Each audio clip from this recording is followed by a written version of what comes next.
이사야별론 주고 31번째 시간입니다. 오늘은 이사야 32장을 통하여 의로운 통치에 대해서 그리스도의 통치에 대해서 변론해 보도록 하겠습니다. 본장은 31장과 같이 이제는 하나님을 바라보고 하나님을 의지하는 자들을 절대적인 보호 속에 새 시대를 가게 하는데요. 심판의 환란 과정이라는 세상을 의지하면은 멸망이 온다 그랬죠. 그때 절대적인 보호를 이렇게 받는 동시에 그러면은 왜 그러느냐? 새로운 만왕의 왕으로 오실 의로운 통치 시대가 이루어지는 그런 때가 온다는 것입니다. 그래서 세상을 심판하고는 세상을 끝이 아니라 새로운 시작이 되는 천년평화왕국의 만왕의 왕으로 오실 예수님의 통치 시대를 변호한 것이라고 볼 수 있습니다. 1절입니다. 보라, 장차 한 왕이 와서 통치할 것이요 방백들이 공평으로 정사할 것이며, 이 통치라는 말은 억압이나 구속이 없는 의로운 통치, 좀 공평한 그러한 정사를 하는 때를 얘기한 겁니다. 이제 북방이 무너지고 나서는 예수님이 통치하는 의로운 통치 시대가 온다 이 말이죠. 그 방백들이 정사한다. 그 방백들은 누굴까요?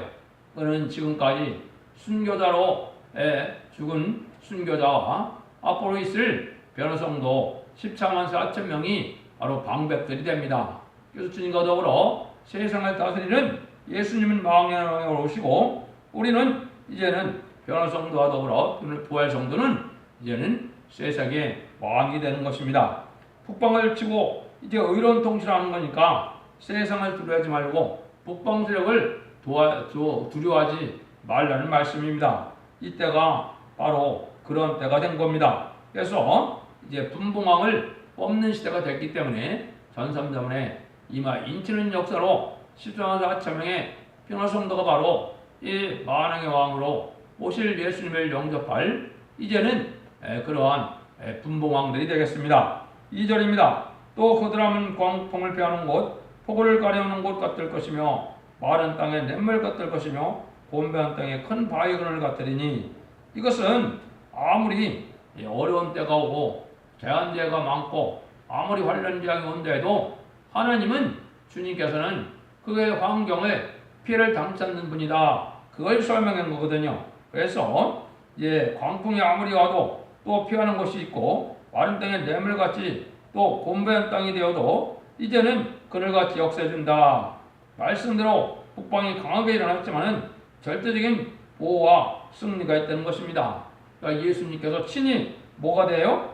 폭우를 피하는 곳, 광풍을 가리우는 곳, 마른 땅에 냇물 같고 더운 날에 바위근을 같은 겁니다. 절대로 환경의 피해를 당치 않고 환란과 재난에 멸망치 않으니까 절대로 이제는 보호 역사가 있으니까 두려워하지 말라 이 말이죠. 이런 때가 온다 이 말입니다.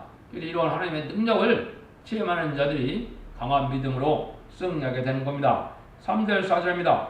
보는 자의 눈이 감기지 않을 것이요 듣는 자의 귀가 기울을 것이며, 좁은 자의 마음이 지식을 깨닫고 어려운 자가 민첩하며 말을 분명히 할 것이요. 그러므로 보고 듣는 자가 만족하고 마음의 지식과 입에 민첩한 말을 분명히 하는 역사다. 다 이제 완전케 되는 역사가 이 말이죠. 지금은 누구든지 다 부족하지만 하나님이 성령을 통하여 고쳐지고 완전 개조 역사가 와서 우리가 바로 듣고 바로 말하게 하고 바로 깨닫는 그런 일이 있다 이 말이거든요. 말세의 비밀의 비밀은 예언서 계시록인데, 이거는 들을수록 이게 재미가 있고 들을수록 참으로 새롭다 이렇게 생기는데, 이런 것이 하나님이 주신 마음입니다. 이런 자들은 택함을 입은 자다 이렇게 볼 수가 있습니다. 그래서 보고 듣는 자에게 아주 만족을 준다 이 말이죠. 그 다음에 조급한 마음에 뭐라 그랬습니까? 여기 조급한 마음을 가지면 어떻게 되나요? 조급한 마음을 가지면은 이거는 마귀의 통로가 되기가 쉽습니다. 경솔하게 판단하거나 조급하게 생각하면 마귀의 통로가 된다 이 말이거든요. 그래서 이게 대표적인 사람이 누구였습니까? 아담과 하와가 그랬거든요. 마귀의 미혹을 받으니까 조급한 마음에 아주 경솔하게 판단해서 성언학과를 먹고 말았는데, 이거는 완전한 인격의 소유가 되지 못한 것이죠. 하나님이 굉장히 불완전하게 창조하신 것은 하나님의 은혜를 받아서 완전해질 수 있는 그러한 은혜를 주기 위한 하나님의 방법입니다. 그래서 성령을 받게 되므로 완전한 이런 인격을 소유하게 되고 그런 인격 소유자들이 하나님과도 이제 교제가 되게 되고 하나님과도 동고동락할 수 있는 이러한 사람들이 되는 겁니다. 그래서 무엇보다도 말씀을 분명히 하는 자가 되는 것이 이건 진리 핵심이 분명하다 이 말입니다. 그래서 택한 종들은 석연치 않은 부분이 성경에 없는 겁니다. 그래서 예언서 기식을 자세히 들어보시고 전체적으로 흐르는 그런 말씀을 깨닫는 자가 이에 복받은 자가 되는데요. 그래서 이사야 8장 20절에는 뭐라 그랬어요? 마땅히 율법과 증거의 말씀을 쫓을지니 그들이 말하는 바가 이 말씀에 맞지 않으면 그들이 정령이 아침빛을 보지 못하고 이사야 성경에 정확한 변론에 맞지 않으면 새 시대를 갈 수 없다 이 말입니다. 그러니까 이사야 변론을 아주 자세히 들어야 될, 분명히 깨달아야 될 그럴 이유가 있는 것이죠. 그래서 지금은 변론이나 설교할 때 성경 본문을 밝히지 못하면 흑암을 뚫을 수가 없고 바른 신앙을 가질 수 있는 그런 무장이 되지 않는 것입니다. 그래서 이가 하나님의 천국적인 역사로 고쳐지게 하시고 깨닫게 하는 역사가 인간 중간에 이제 성령을 통해서 있게 되는 겁니다. 7명의 역사죠.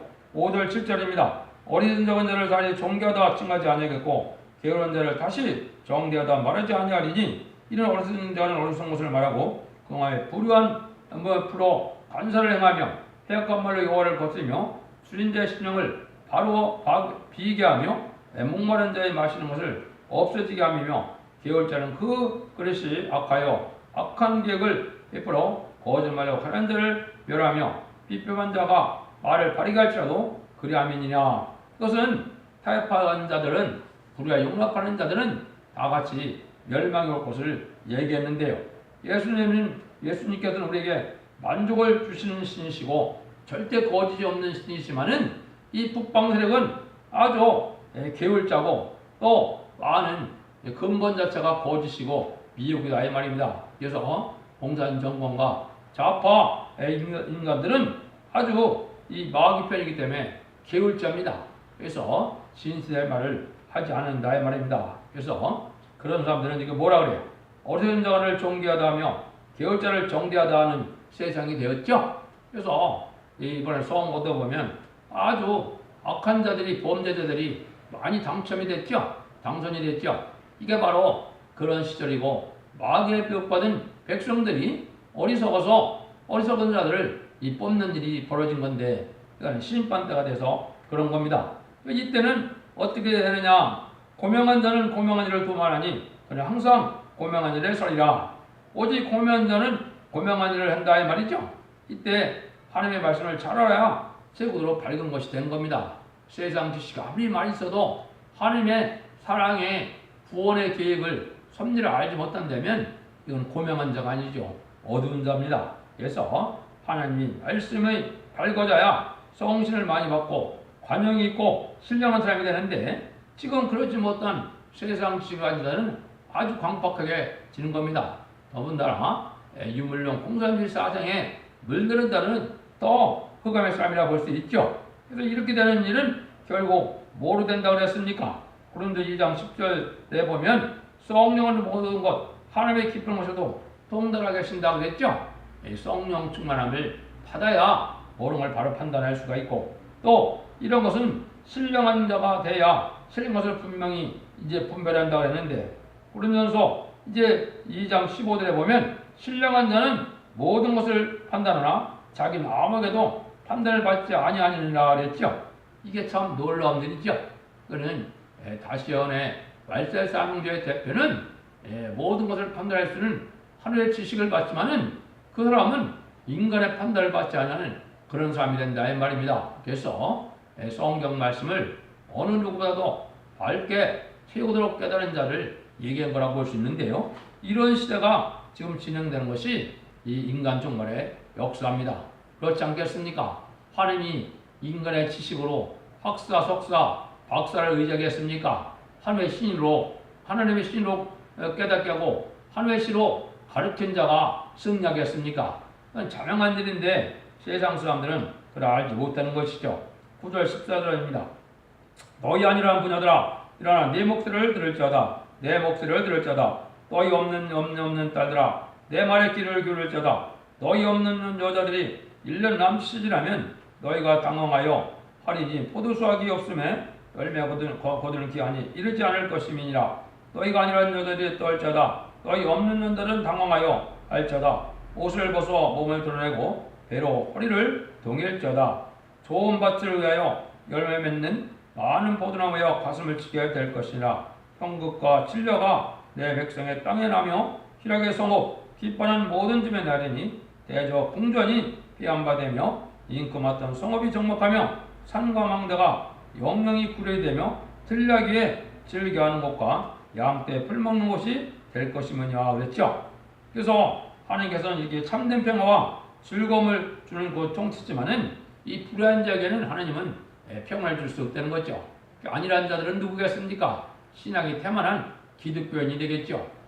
주님이 오실 때가 가깝다고 마음을 일치고 신앙 준비를 해야 된다. 예언의 말씀을 읽고 도구치켜서 복을 받아야 된다. 진리 앞에 순종해야 된다. 아무리 얘기해도 이런 신앙 준비가 있는 것이 전혀 없고 세상 근심만 걱정하다가 신앙 근심은 하지 않다가 멸망당할 자들이 바로 아니란 여자들이고 아니란 자들이 되는 겁니다. 그래서 없는 자들이 있어서 1년 남짓 되면 다 망한다 이 말이죠. 그래서 이러다 보면 다 하나님이 마귀를 허락했기 때문에 진리 앞에 순종하는 그런 신앙이 하면 마귀 미혹을 벗어나지 못하므로 마귀의 열매가 나타난다. 그래서 형국과 진려다 그랬죠. 그래서 이런 것들은 다 멸망한다 이 말입니다. 이게 희락의 집과 기뻐하는 집은 바로 교회를 뜻했죠. 모든 교회가 황폐되면 오히려 짐승이 구하는 곳이 된다 이 말이죠.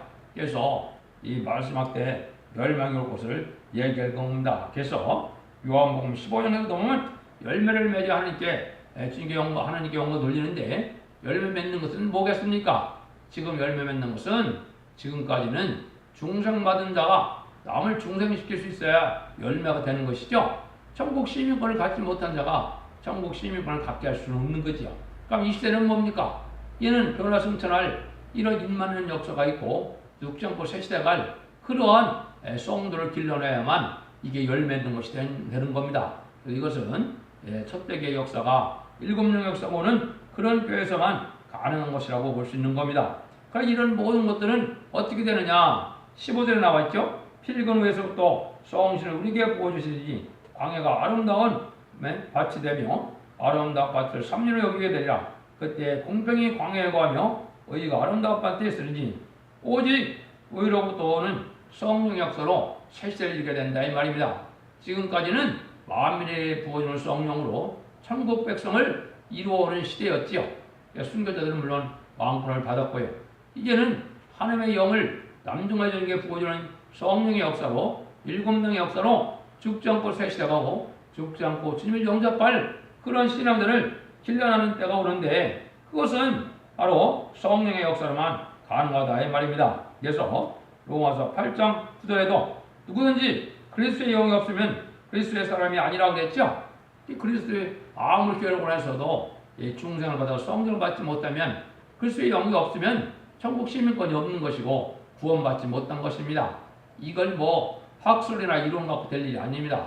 성령을 받으면 하나님의 백성이고 성령을 받지 못하면 아직도 천국의 백성이라고 볼 수가 없는 겁니다. 그래서 기독교 역사는 성령의 역사로 되는 것임을 우리가 알아야 된다 이 말입니다. 그래서 하나님은 요한복음 3장 30절에도 한량없이 이제 성령을 부어주는 하나님이다 이렇게 말했죠. 그래서 이 성령을 예수님처럼 아주 충만히 받을 때가 됐다 이 말입니다. 그래서 요한서 2장 29절에는 내가 남성과 여성에게 이제는 하나님의 영을 이제 부어준다고 그랬는데요.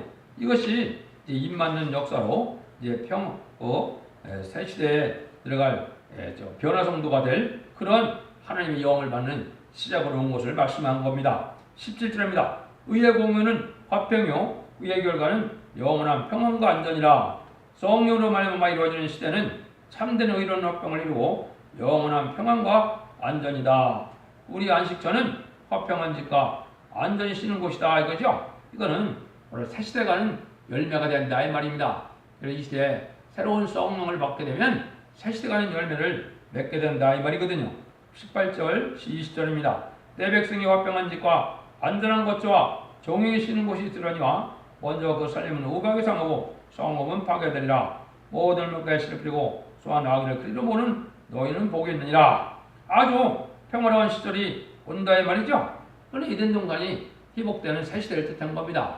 이 세상에는 이렇게 평안하고 안전한 곳이 있습니까?